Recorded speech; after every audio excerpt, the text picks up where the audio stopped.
Film की शुरुआत एक लड़की को दिखाते हुए होती है जिसके पीछे एक सीरियल किलर पड़ा हुआ था। वो बुरी तरह डरी हुई थी। भीगे हुए कपड़े, ठंड से कांपता हुआ बदन और उसके शरीर पर गहरे जख्म के निशान ये साफ बयां कर रहे थे कि उसे शारीरिक और मानसिक रूप से बहुत टॉर्चर किया गया था। काफी हिम्मत जुटाने के बाद जब वो हाथ में कुल्हाड़ी लेकर सिक्योरिटी रूम तक पहुंची तो वहां स्क्रीन पर चल रहे एक वीडियो को देखकर उसके होश उड़ गए। उसमें वो सीरियल किलर उसके अलग अलग बॉडी पार्ट्स को छूते हुए नजर आ रहा था। किलर ने इस तरह की वीडियोस को पहले ही रिकॉर्ड कर लिया था ताकि जरूरत पड़ने पर वो उसे ब्लैकमेल कर सके। ये सब देखकर लड़की गुस्से और डर से भर उठी और उसने सामने चल रहे टीवी को तोड़ दिया। लेकिन ठीक उसी समय वो किलर वहां आ गया और उसने लड़की पर हमला करके उसे बेहोश कर दिया, जिसके बाद वो उसे घसीटते हुए एक कार तक ले गया और उसे डिग्गी में बंद कर दिया। सीन शिफ्ट होता है और हमें एक दिन पहले का सीन दिखाया जाता है जहां हम एंजेला को देखते हैं जो क्रिसमस की शाम भी ऑफिस में काम कर रही थी। उसका पूरा परिवार एक छोटे से गांव में रहता था, लेकिन काम की वजह से उसे शहर में ही रहना पड़ता था, जिससे वो अपने परिवार के साथ बहुत कम समय बिता पाती थी। एंजेला की बहन लॉरेन ने आज घर पर क्रिसमस पार्टी रखी थी जिसमें वो भी इनवाइटेड थी। जब वो ऑफिस से निकलने की तैयारी कर रही थी तभी उसके बॉस का कॉल आया और उन्होंने उसे एक जरूरी ईमेल फैक्स करने के लिए कहा। उसने एक लंबी गहरी सांस ली और फिर से अपने काम में लग गई। इसी बीच जिम नाम का एक एम्प्लॉई जो एंजेला के साथ काम किया करता था वो उसके पास आया और अपनी पिछली रात की हरकत के लिए उससे माफी मांगने लगा। यहाँ पर हमें पता चला कि पिछली रात शराब के नशे में उसने एंजेला के साथ जबरदस्ती करने की कोशिश की थी। एंजेला ने देखा कि जिम अपनी हरकत के लिए वाकई शर्मिंदा है, इसलिए उसने इस बारे में ज्यादा ना सोचते हुए उसे माफ कर दिया, जिसके बाद जिम वहाँ से चला गया। काम खत्म करने के बाद जब एंजेला कैबिन से बाहर निकल रही थी तभी उसे रेक्स मिल जाता है।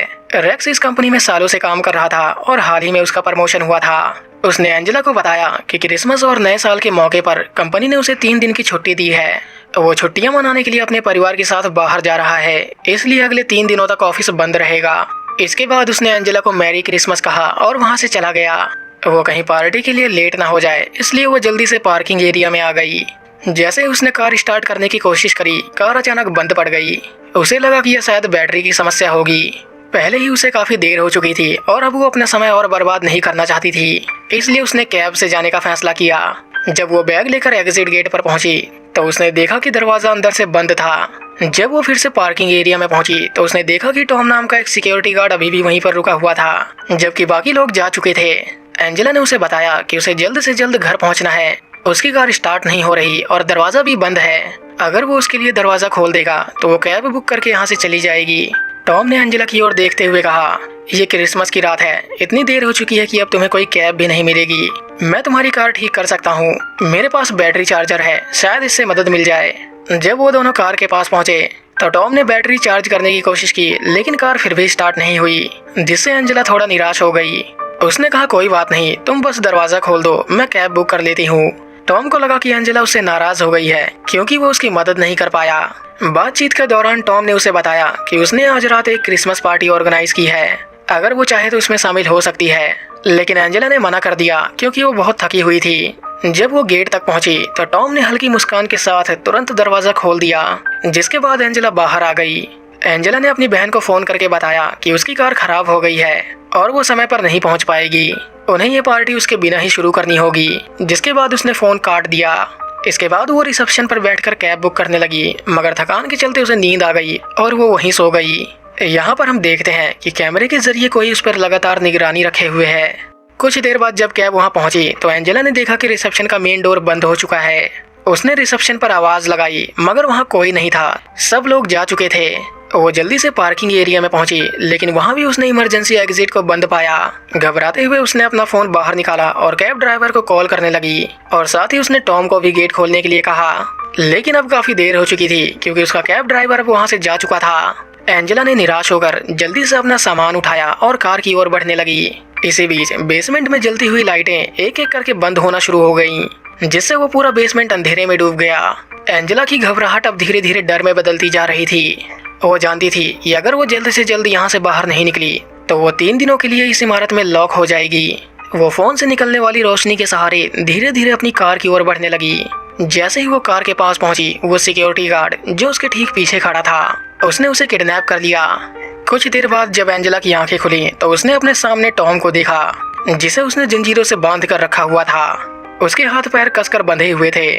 उसे समझ नहीं आ रहा था कि आखिर वो उसके साथ करना क्या चाहता है। एंजेला ने नोटिस किया कि टॉम ने उसके सारे कपड़े बदल दिए हैं। जब एंजेला ने उससे पूछा कि तुम मेरे साथ ये सब क्यों कर रहे हो और तुम्हें क्या चाहिए, तब टॉम ने उसे बताया कि मैं तुमसे प्यार करता हूँ। मैं अक्सर तुम्हें यहाँ से गुजरते हुए देखता था, लेकिन तुमने मुझसे कभी बात तक नहीं की। मैं बस तुम्हारे साथ डिनर करना चाहता हूँ और कुछ नहीं। वो एंजेला से उसके घर परिवार, दोस्त और जहाँ वो रहती है इन सब चीज़ों के बारे में पूछता है और साथ ही वो उसे अपने बारे में भी बताता है, जैसे कि उसका नाम टॉम है और वो कैलिफोर्निया में रहता है। एंजेला समझ चुकी थी कि टॉम की इरादे ठीक नहीं, वो उससे कुछ और चाहता है।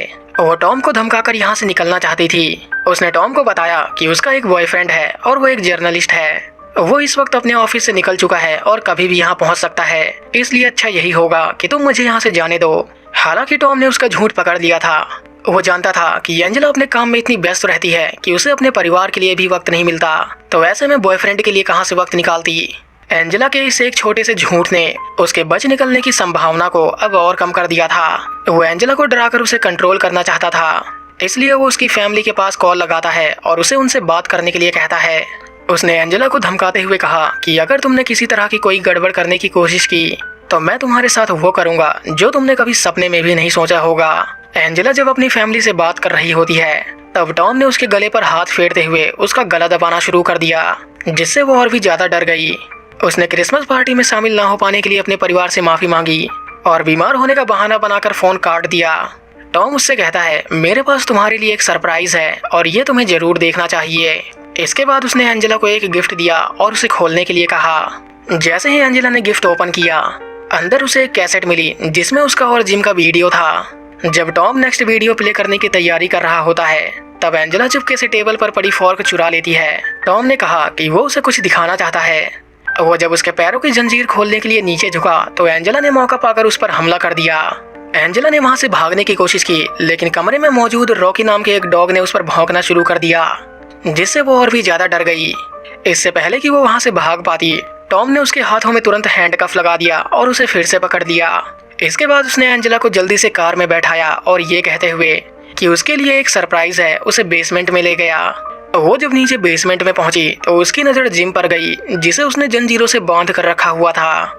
टॉम ने कहा कि ये एक गिरा हुआ इंसान है, ये ऑफिस में मौजूद सभी लड़कियों के साथ ठीक वैसा ही करता है जैसा कि उस रात इसने तुम्हारे साथ किया था। उसने एंजेला को रोड थमाते हुए जिम को सबक सिखाने को कहा, ताकि किसी भी लड़की को छेड़ने से पहले वो 100 बार सोचे। हालांकि एंजेला ने ऐसा करने से मना कर दिया। उसने टॉम से उसे छोड़ने की रिक्वेस्ट करी और उसे यहाँ से जाने देने को कहा, मगर टॉम ने उसकी जरा भी नहीं सुनी और कार से बाहर आ गया। इसके बाद उसने एक मोटी रॉड से जिम पर लगातार कई वार किए और उसे मार मार कर अधमरा कर दिया। एंजेला ने कार का डोर ओपन करने की कोशिश करी ताकि वो जिम की मदद कर पाए, मगर हाथ बंधे होने की वजह से वो ऐसा नहीं कर पाई। टॉम जब वापस आया तो उसने एंजेला से कहा, मैंने अपना आखिरी सरप्राइज तुम्हारे लिए बचा कर रखा है। उसने जल्दी से अपनी कार स्टार्ट करी और जिम को धकेलते हुए दीवार तक ले गया और बड़ी ही बेरहमी से उसे कुचल कर मार डाला। समय गुजरने के साथ साथ टॉम का पागलपन अब धीरे धीरे बढ़ता ही जा रहा था। इससे पहले कि टॉम फिर से उसे अपनी गिरफ्त में ले ले, मौके का फायदा उठाकर वो वहां से भाग गई। वो टॉम से बचते हुए दोबारा जोन 2 में आ गई ताकि वो कैबिन में मौजूद फोन से पुलिस को कॉल कर सके। वो जैसे ही कैबिन के अंदर दाखिल हुई, रॉकी ने उस पर जोर जोर से भौंकना शुरू कर दिया, जिससे वो और भी ज्यादा डर गई। रॉकी से बचते हुए वो धीरे धीरे अपने फोन की ओर बढ़ने लगी ताकि वो अपने फोन से पुलिस को कॉल कर सके। एंजेला ने देखा कि टॉम जिम की लाश को ठिकाने लगा चुका है और अब वो कभी भी यहाँ आ सकता है। उसने जल्दी से अपना पर्स उठाया और फोन लेकर मेन एग्जिट पर आ गई। वो जब पुलिस को कॉल लगा रही होती है, तब घबराहट के मारे फोन उसके हाथ से छूट गया और नीचे गिर गया। वो जब फोन उठाने के लिए नीचे झुकी तो हाथों में हैंडकफ लगे होने की वजह से उसका हाथ डोर में ही फंस गया।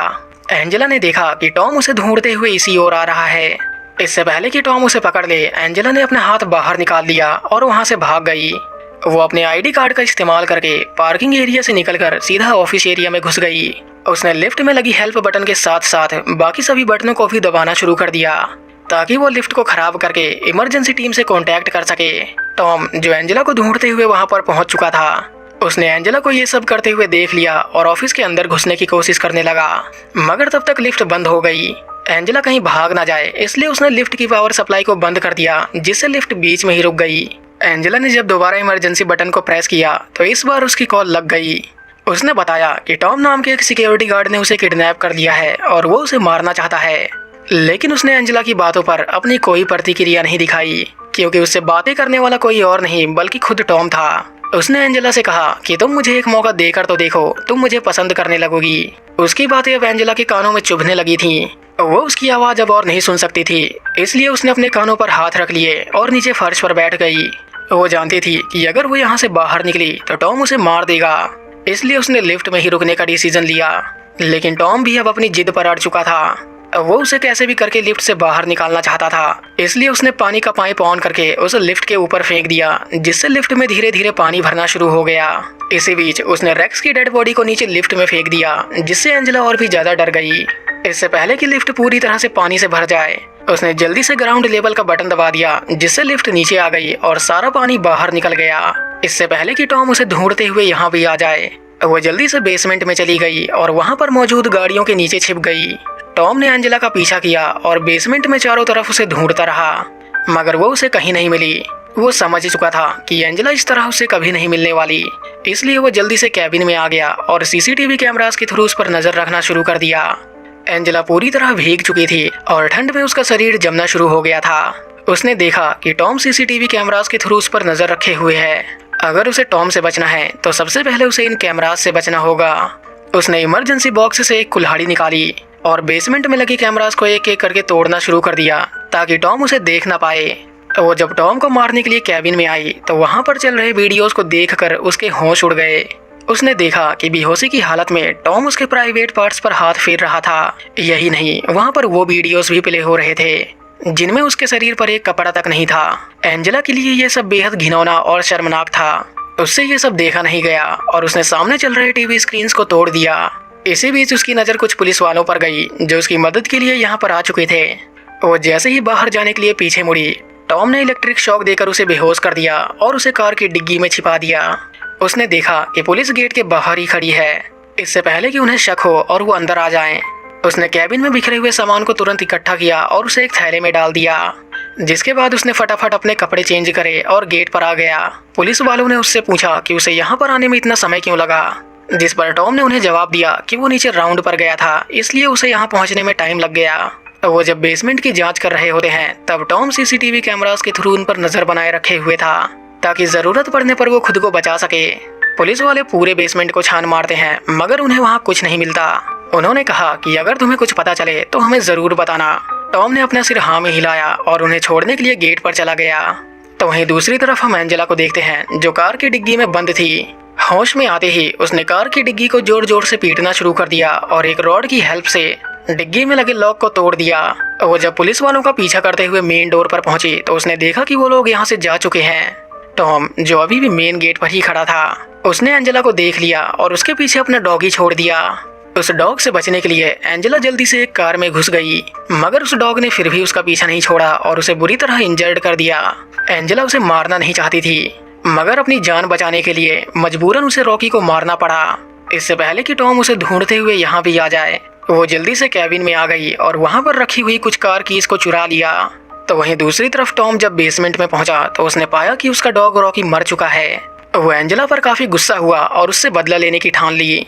तो वो उसे आवाज लगाते हुए कैबिन में आ गया और उसे पागलों की तरह इधर उधर ढूंढना शुरू कर दिया।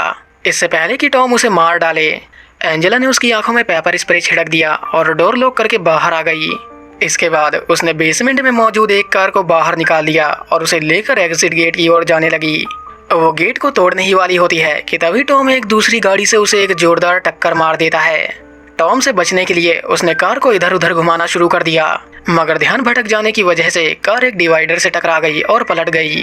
टॉम ने देखा कि एंजेला बुरी तरह इंजर्ड हो चुकी है। वो जब एंजेला को चेक करने के लिए उसके नजदीक गया तो एंजेला ने उसकी आंखों में एक शार्प ऑब्जेक्ट घुसा दिया। वो जब दर्द से चिल्ला रहा होता है तब एंजेला उसे घसीटते हुए कार तक ले गई और उसकी पॉकेट से चाबी निकालकर अपनी हथकड़ियों को खोल लिया और उसी हथकड़ी से उसे वापस बांध दिया। उसने एंजेला से कहा कि वो उससे प्यार करता है और ये सब उसने उसे पाने के लिए किया था। वो गिड़गिड़ाते हुए उससे अपने प्यार का इजहार करता है और उसे अपने साथ रहने के लिए कहता है। एंजेला को उसकी हालत पर तरस आ रहा था, इसलिए उसने टॉम को जिंदा छोड़ दिया और वहाँ से जाने लगी। एंजेला को जाता देख टॉम ने उसे बेहुदा और बिकाऊ औरत कहकर बुलाया, जिसे सुनकर एंजेला को उस पर गुस्सा आ गया। वो पीछे मुड़ी और उसने फर्श पर बिखरे हुए पेट्रोल में आग लगाकर उसे जिंदा जला दिया। भले ही एंजेला अब आजाद थी, मगर उसे इस बात का अफसोस था कि वो अपने दोस्तों को बचा नहीं पाई। और इसी के साथ ये मूवी यहीं पर खत्म हो जाती है। मिलते हैं नेक्स्ट वीडियो में। Thanks for watching, see you the next one.